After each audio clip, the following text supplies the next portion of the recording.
Bonjour, je vous propose aujourd'hui d'aborder la question du questionnaire. Comment le rédiger pour qu'il soit efficace? Tout d'abord à l'agenda, nous aborderons la place du questionnaire dans le processus de recherche. Ensuite, les principales étapes pour rédiger un questionnaire, les thématiques liées aux questions et à leur rédaction, la rédaction des questions et la formulation de ces questions sur les réponses obtenues, les types de questions que l'on peut rédiger, comment organiser le questionnaire et finalement l'ordre dans lequel les questions sont organisées, le cheminement, et comment prétester son questionnaire. Je vous propose de commencer directement par la place du questionnaire dans le processus de recherche. Il est important de noter que le questionnaire se situe tout au long d'une démarche de recherche et qu'avant de rédiger un questionnaire, faute habituelle pour des non-initiés, il convient d'identifier le problème marketing à résoudre. En effet, si vous voulez connaître quel sera votre chiffre d'affaires prévisionnel, vous n'allez pas poser les mêmes questions que si vous voulez mesurer l'appréciation de votre campagne de communication. Le problème marketing va permettre de formuler des hypothèses que l'on va infirmer ou confirmer. Ainsi, si vous pensez que votre produit est plutôt orienté pour un marché dit 18-25 ans, vous allez par définition tester ce groupe cible. Mais ça veut dire aussi peut-être élargir le groupe cible avec une catégorie un peu plus jeune et un peu plus âgée pour être sûr de bien circonscrire le groupe cible. En effet, si vous n'interrogez que les 18-25 ans, vous ne saurez jamais si c'est bien la borne inférieure 18 ans et la borne supérieure 25 ans, ou c'est simplement parce que vous avez limité l'interrogation aux 18-25 ans. Cette formulation des hypothèses est essentielle pour pouvoir élaborer le plan de recherche. Et rappelons-le, un questionnaire n'est qu'un instrument de mesure dans ce plan de recherche.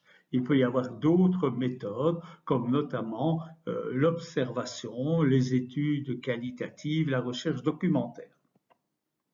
Une fois le questionnaire élaboré, vous allez pouvoir recueillir les informations et les enregistrer, les traiter, les analyser, interpréter les résultats et finalement rédiger votre rapport. Avant de rédiger un questionnaire, on va s'interroger sur les hypothèses que l'on veut analyser. Et avant de lister ces informations nécessaires, on va reprendre toutes les informations que l'on souhaite, que l'on a besoin pour répondre à ces objectifs d'enquête, ces hypothèses.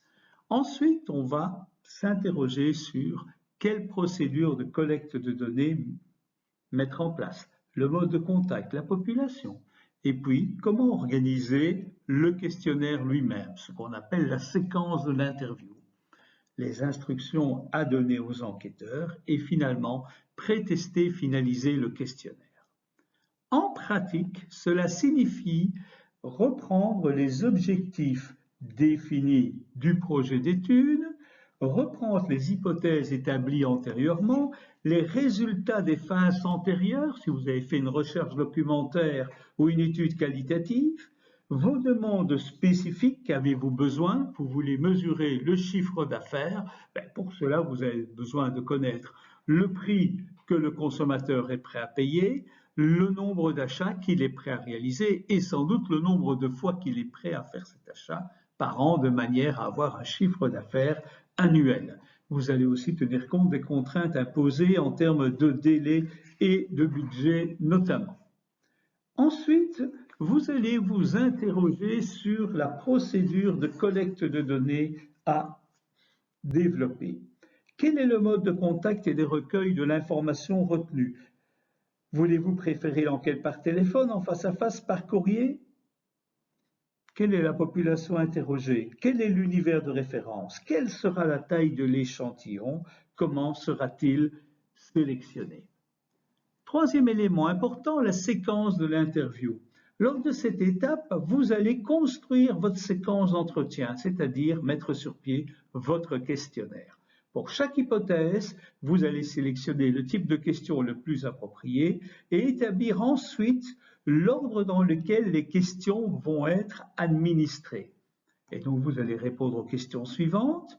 Comment la prise de contact sera-t-elle définie? Quelles seront les questions intégrées? Dans quel ordre? Quels sont les paramètres d'identification et de classification utilisés? Allez-vous utiliser des questions filtres pour filtrer les répondants? Et puis, vous allez aussi vous intéresser aux données importantes à communiquer aux enquêteurs. Quelles sont les instructions à leur communiquer? Comment l'enquête est-elle identifiée? Possède-t-elle un nom, un numéro? Quel matériel distribuer aux enquêteurs? Imaginez que vous vouliez faire tester un potage. Mais à quelle température va-t-il le servir? Quel type de matériel ont-ils pour vérifier la qualité de ce qui est servi?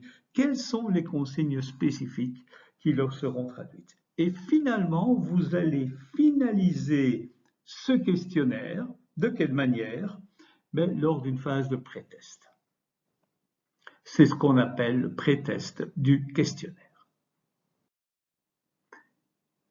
À ce moment, il est important de connaître les thématiques de vos différentes questions. Alors, on peut avoir des questions sur les faits, les comportements, les attitudes, les opinions, les motivations, les intentions et même des questions pièges. Regardons les questions relatives aux faits, aux comportements. A priori, ce sont des faits précis, vérifiables, qui concernent l'individu, par exemple son âge, son genre, son degré d'instruction ou son environnement, le type d'habitat, la composition de famille, le milieu de travail. Et quelquefois, ça peut porter sur des habitudes telles que la lecture de journaux, la consommation de certains produits. Et si a priori le caractère objectif des données apparaît, cela n'empêche évidemment pas que les répondants puissent être mensongers. Pourquoi? Parce qu'ils veulent parfois cacher certains faits ou quelquefois ils ne savent pas répondre. Imaginez que vous posiez la question, avez-vous des dents cariées? Combien de fois par semaine prenez-vous un bain complet? Pas toujours évident pour ceux qui ne se lavent pas. Autre exemple, la dernière fois que vous avez mangé des frites, combien y avait-il de frites dans un paquet? C'est assez logique que les gens ne connaissent pas cette information. Alors, pour obtenir des réponses précises, qu'est-ce que l'on peut faire? On peut supprimer le rôle de la mémoire. On peut demander à voir la facture d'achat, demander à voir le produit, observer le comportement d'achat des personnes devant un comptoir. On peut réduire l'effort de mémoire. C'est ce que l'on fait lorsqu'on demande à la ménagère de se souvenir seulement de son dernier achat et non de ceux qui l'ont précédé. On peut stimuler la mémoire en aidant le répondant à se souvenir. Le questionnaire sera structuré de façon qu'une question, une série de questions suscite des occasions de répondre. Et on peut modifier la formulation de la question et l'adapter aux capacités de réponse de l'interrogé. Avant de poser les questions, il convient donc au cours de l'enquête pilote de vérifier si les interrogés ont la capacité de pouvoir se souvenir correctement des faits. Deuxième type de thématique, ce sont les questions sur les attitudes et les opinions. Alors c'est bien sûr les jugements subjectifs que les personnes peuvent émettre. Le problème, c'est que certains répondants ont tendance à dissimuler leur propre opinion, soit parce qu'ils préfèrent une autre opinion, soit parce qu'ils refusent de donner leur avis, c'est trop personnel, ou soit par méconnaissance du sujet. Le problème pour l'interviewé, c'est de pouvoir mesurer le degré d'intensité d'implication. Alors comment peut-on faire ça? On peut le faire en présentant aux enquêtés toute une hiérarchie de possibilités. Et par exemple, formuler une question comme celle-ci. Je vais vous citer à présent une série de phrases que des consommateurs nous ont dites concernant le produit X. À chaque fois, je vais vous demander de me donner une cote de 1 à 5. 1 signifie je ne suis pas du tout d'accord, 5 je suis tout à fait d'accord. Si je vous dis en général je recherche des produits de qualité, quelle cote donnez-vous? On peut aussi s'interroger aux motivations, c'est-à-dire aux raisons de la préférence du comportement. La difficulté, c'est que le consommateur peut à nouveau avoir envie de dissimuler si le motif, la raison peut lui paraître déraisonnable ou qu'il ne l'aperçoit pas nécessairement. Comment va-t-on pouvoir essayer de capter cette motivation, soit en faisant appel aux études qualitatives, soit dans une étude quantitative par questionnaire, utiliser des questions ouvertes, des échelles de mesure ou des traitements statistiques multivariés qui vont pouvoir être associés, qui vont pouvoir associer des variables différentes et comprendre comment la personne réagit. Autre élément important, c'est la question sur les intentions. Les questions qui portent sur les intentions sont importantes en marketing. C'est notamment les intentions d'achat d'un nouveau produit. Il faut toutefois considérer que les intentions d'achat sont plus un indicateur qu'une valeur précise de la consommation future. Leur valeur prédictive doit aussi tenir compte du fait que la personne interrogée répond en faisant abstraction des circonstances liées à l'acte d'achat. Ses habitudes, l'influence extérieure, la publicité, l'entourage. Généralement, que va-t-on faire? On va utiliser une échelle, oui certainement, oui peut-être non, pour éviter les biais liés à la réponse affirmative. Et ensuite, on va mesurer l'essai, l'achat et le réachat. Enfin, dernière thématique souvent utilisée sont les questions pièges. La question est utilisée, une question piège, pour éviter les biais des questions difficiles ou délicates. Ainsi, l'enquêteur proposera une question, mais sous des formes différentes à deux endroits différents, de manière à voir si la personne a un avis tranché sur la question ou, au contraire, manque de cohérence. Ces questions servent à fournir une estimation de la cohérence et contrôler les réponses données. Vient ensuite la rédaction des questions. Comme le dit notre ami le chat, il est facile de formuler une question et pourtant. Répondez-moi franchement. Oui, j'aime le chat. Non, je ne comprends pas qu'on ne puisse pas ne pas aimer le chat. Alors, la difficulté qu'il y a par rapport à cette formulation, c'est que plusieurs biais peuvent apparaître. Première chose, combien faut-il rédiger de questions? Alors, c'est une réponse de Normand. Il n'y a pas de nombre minimum ou maximum. Il y a ce qui est acceptable pour le répondant. Cela ne sert à rien de formuler trop de questions, car à ce moment-là, les gens abandonnent le questionnaire. Et si vous n'avez pas formulé toutes les questions dont vous avez besoin de réponse, vous risquez aussi d'avoir des difficultés. Évitez surtout de faire un questionnaire de type auberge espagnole qui consiste à mettre toutes les questions dont on a envie, qu'on aurait été chercher dans d'autres sondages, ça peut être utile. Non, on définit des objectifs, on définit des hypothèses et on pose des questions en fonction de celles-ci. Mais il ne suffit pas de poser un nombre limité de questions, encore faut-il formuler correctement les questions. Et la formulation des libellés est importante. Premièrement, il s'agit d'éviter le jargon. Le jargon est souvent quelque chose de très dangereux. Pourquoi? Parce qu'il n'aide pas le consommateur à s'y retrouver. Si vous demandez, faites-vous plutôt vos courses en F1 ou en F2, certains vont vous répondre, je n'utilise jamais la Formule 1. C'est du jargon de grande distribution. Par contre, si vous vous demandez quel magasin fréquentez-vous, le consommateur est capable de répondre. Essayez de manière générale d'utiliser des questions à idée unique. Une question à idée unique, cela signifie qu'il y a une seule idée par question. Vous avez deux idées, deux questions. Préférez-vous une machine à café qui fait des expressos et des cappuccinos? Dans ce cas-là, vous avez deux idées. Vous allez devoir poser la question, que pensez-vous d'une machine à café qui fait des expressos? Et ensuite, que pensez-vous d'une machine à café qui fait des cappuccinos? La question doit être relativement courte. Évitez donc des questions trop longues qui font que, à la fin de la question, les personnes ne se souviennent plus précisément de la question. Évitez les négations, les nouveau-négations et les interronégations. N'est-il pas vrai qu'il vaut mieux pas? Le consommateur est perdu. Formuler une question de manière subjective, de manière à éviter que le consommateur réponde à ce qu'il croit être l'avis des gens et pas son avis. À votre avis, pensez-vous que? Ou que pensez-vous de? Plutôt que de demander, en général, pensez-vous que la population soit... À ce moment-là, il est impossible de savoir si c'est l'avis de la personne ou l'avis que la personne a sur la population de référence. Évitez de demander des informations trop difficiles, surtout quand il s'agit de comportement.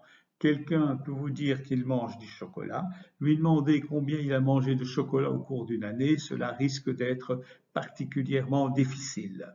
Ou demander le nombre de grammes à chaque consommation de chocolat.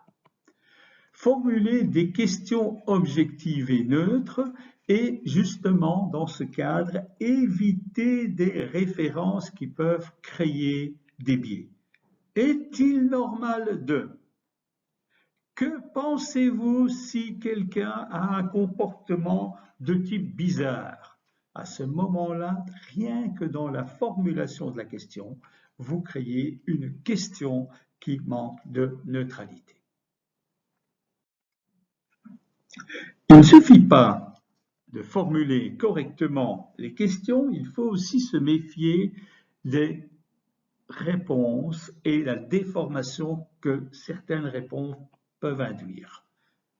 Alors évidemment, quand vous faites un sondage, il est clair que la personne qui va répondre au sondage du chat n'aura pas envie de répondre et va raccrocher. De même, une formulation inadéquate crée une déformation dans les réponses. Premier type de déformation, certains répondants n'ont pas envie de déclarer qu'ils ont des comportements un peu particuliers ou qu'ils considèrent hors normes. Lisez-vous des magazines féminins, certains hommes refusent de répondre à ce type de questions. Autre exemple, c'est vous posez une question trop personnelle et la personne n'a plus envie de répondre. C'est ce qu'on appelle la contraction défensive à la question personnalisée. Sincèrement, au fond de vous-même, après vous êtes longuement interrogé, allez, vous n'allez quand même pas me dire que voilà une question qui peut paraître trop personnalisée.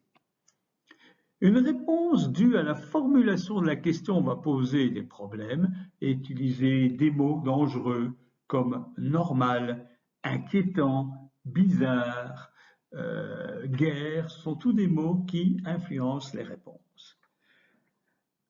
Autre élément que l'on voit très souvent, c'est que les gens ont tendance à répondre positivement. Et donc, simplement, si vous avez autant de réponses qui permettent des oui et des non, le danger, c'est que des gens vont répondre par l'affirmative plus souvent, simplement pour pouvoir faire bonne figure vis-à-vis de l'interviewé. Or, l'interviewé, ce n'est pas cela qu'il cherche.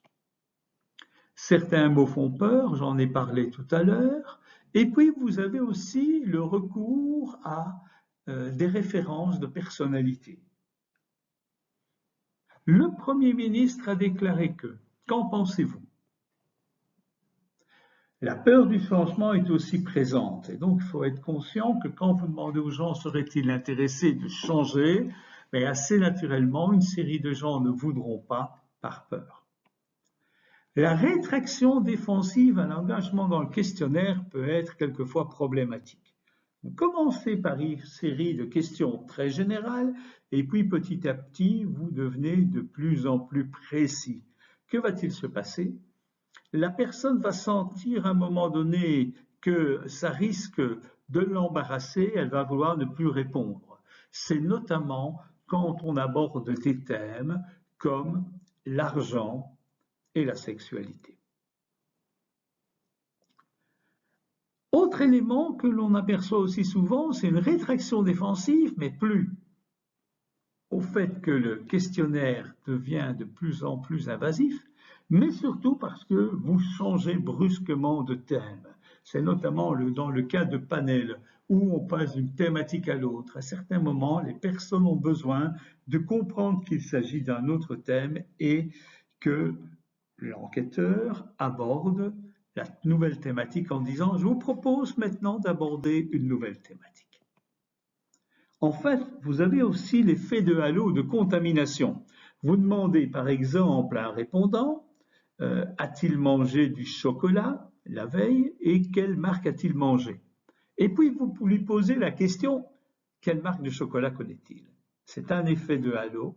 La réponse à la question antérieure influence celle sur la notoriété des marques de chocolat.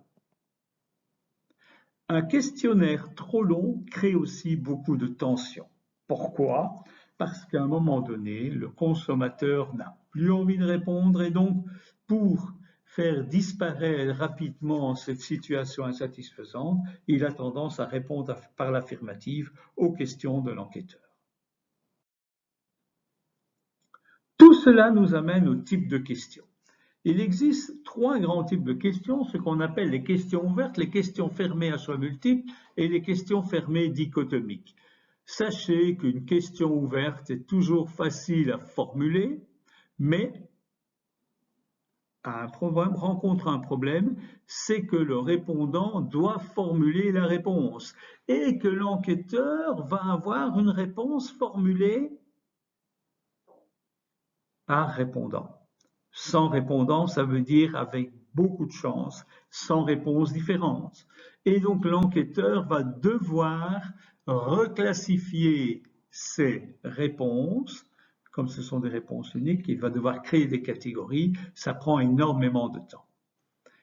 Évidemment, l'avantage d'une question ouverte, il y a une grande variété de questions, c'est plus facile à interpréter, mais c'est moins précis que pour des données factuelles et c'est moins valable pour les données subjectives. Attention que un gros avantage, c'est que ça a tendance à favoriser la surreprésentation des répondants qui s'expriment le mieux et qui peut avoir des biais dans la codification. Ça n'influence pas les réponses. Par contre, la question fermée dichotomique, à l'extrême droite, c'est le cas extrême où vous avez une réponse oui, non. Généralement très difficile à formuler.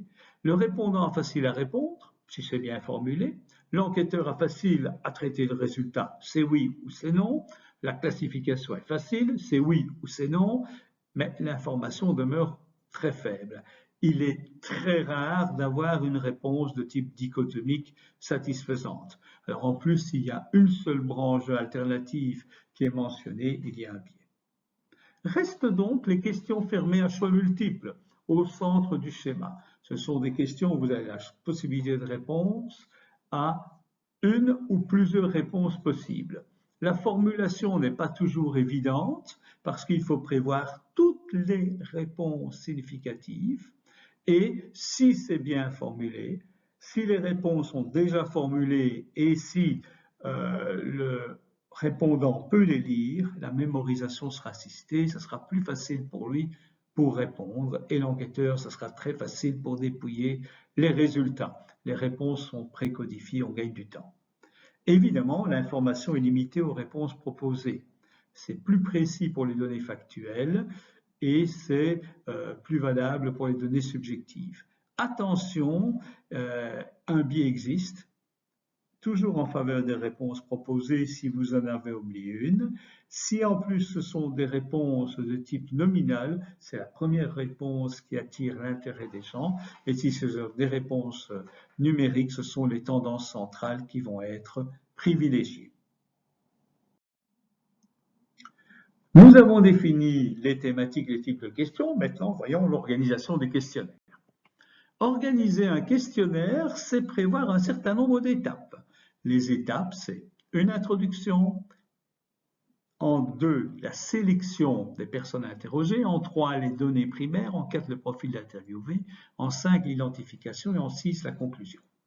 On va commencer par interroger l'interviewé, on va lui introduire l'enquête et l'exemple de formulation vous explique cette prise de contact. Bonjour, mon nom est de la société Y, un institut d'études de marché indépendant. Nous réalisons actuellement une étude sur, vous donnez le sujet, nous aimerions vous poser quelques questions afin d'améliorer les services qui vous sont proposés. Voilà une rapide présentation de l'enquêteur et de l'enquête.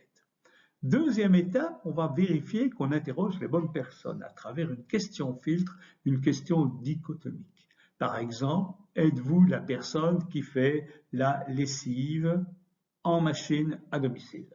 Ce sera le critère de sélection si la personne répond par l'affirmative.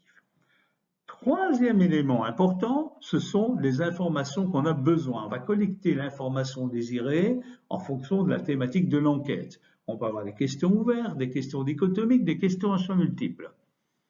Ça peut être quelle marque de poudre à lessiver connaissez-vous? Comment évaluez-vous votre expérience en demandant une cote? Buvez-vous du telle boisson? Quelle quantité et combien? Tout cela, ce sera le corps de l'enquête. Mais ces informations sont généralement utiles quand elles sont corrélées avec un profil de l'interviewé. Et ici, on va essayer de caractériser et de profiler les répondants en fonction de leur réponse aux questions. On va donc utiliser les questions fermées. On va retrouver l'âge, le genre, la profession, le niveau d'études, la localisation à travers le code postal ou le fait que la personne soit une PRA ou non, une principale responsable des achats du ménage. Enfin, on va garantir la réalité de l'enquête par l'identification des répondants. On demandera ses données d'état civil, son nom, son adresse, le téléphone, le courriel. Le but est de valider si cette personne a bien été interrogée. Dans les sociétés d'études, cela se passe qu'on vérifie un certain nombre d'enquêtes pour être sûr que l'enquêteur n'a pas eu tendance à répondre sur un coin de table dans un café quelques formulaires d'enquête. Et enfin, on va clôturer l'enquête en remerciant la personne et à ce moment-là, l'enquête aura été clôturée auprès du répondant. Reste à valider maintenant si l'ordre des questions qu'on a utilisé tient la route ou pas. Pour cela, on utilise un cheminement appelé aussi ordinogramme. Alors, de quoi s'agit-il? Vous voyez ici un exemple où nous avons des questions. Les questions sont sur fond jaune et sont numérotées Q1, Q2, Q3, etc. Le principe est le suivant, il s'agit de d'abord sélectionner les répondants. La question c'est fumez-vous? Oui ou non? Si la personne ne fume pas, on lui pose la question auparavant, fumiez-vous? Sinon, on n'interroge pas. On ne cherche ici à interroger que des fumeurs ou des anciens fumeurs. Deuxième chose, si les gens fument, fumez-vous Q1? Oui. Dans ce cas-là, on passera à la Q4. Avez-vous diminué votre consommation récemment? Si oui, on posera la question pourquoi. Sinon, on va lui demander, avez-vous vu la campagne X Q6? Si c'est le cas, on va lui demander, qu'en pensez-vous? Si ce n'est pas le cas, on arrête l'enquête. Et ainsi de suite. L'idée de ce cheminement, c'est de permettre d'envisager toutes les possibilités et surtout de ne pas poser des questions indues. Ça ne sert à rien de demander à quelqu'un combien de chocolat il a mangé la dernière semaine s'il ne mange jamais de chocolat. Alors cet organigramme, cet ordinogramme, suivant le vocabulaire qu'on utilise, permet de s'y retrouver facilement. Et puis un questionnaire doit être présenté et mis en page. Les principes, que ce soit sur ordinateur, par internet ou par écrit, il doit être maniable et agréable à l'œil. Il doit être facile à lire, à remplir, à dépouiller. Ça veut dire qu'il y aura des consignes pour la lecture, pour la façon de remplir, la façon de dépouiller le questionnaire. Et pour ça, on va le tester. Comment va-t-on tester le questionnaire? En utilisant ce qu'on appelle un pré-test. Armé d'un chronomètre, on va voir le temps qu'une personne met pour remplir le questionnaire. Tout ça pour être sûr que ça ne soit pas trop lourd à administrer. Ensuite, on va vérifier la formulation. On va vérifier qu'il n'y a pas de jargon, que le vocabulaire est compréhensible. On va tester la formulation des questions. On va vérifier la pertinence des réponses données. En effet, si vous demandez consommez-vous souvent, parfois, toujours, jamais du chocolat, il vous sera difficile après d'estimer le nombre de chocolats consommés sur une année. Vous aurez aussi à vérifier non seulement la pertinence des réponses, mais la facilité à les enregistrer. Est-ce qu'il y a assez d'espace laissé? Est-ce que la personne peut répondre en fonction de son point de vue? On va vérifier s'il n'y a pas d'effet d'ordre, d'où l'intérêt du cheminement, vérifier après si ce cheminement tient la route, s'il est cohérent, si les informations reçues sont utilisables et les causes de refus pour essayer de les limiter au maximum. Vous avez eu l'occasion de faire tout ça. Vous êtes prêt à démarrer votre enquête.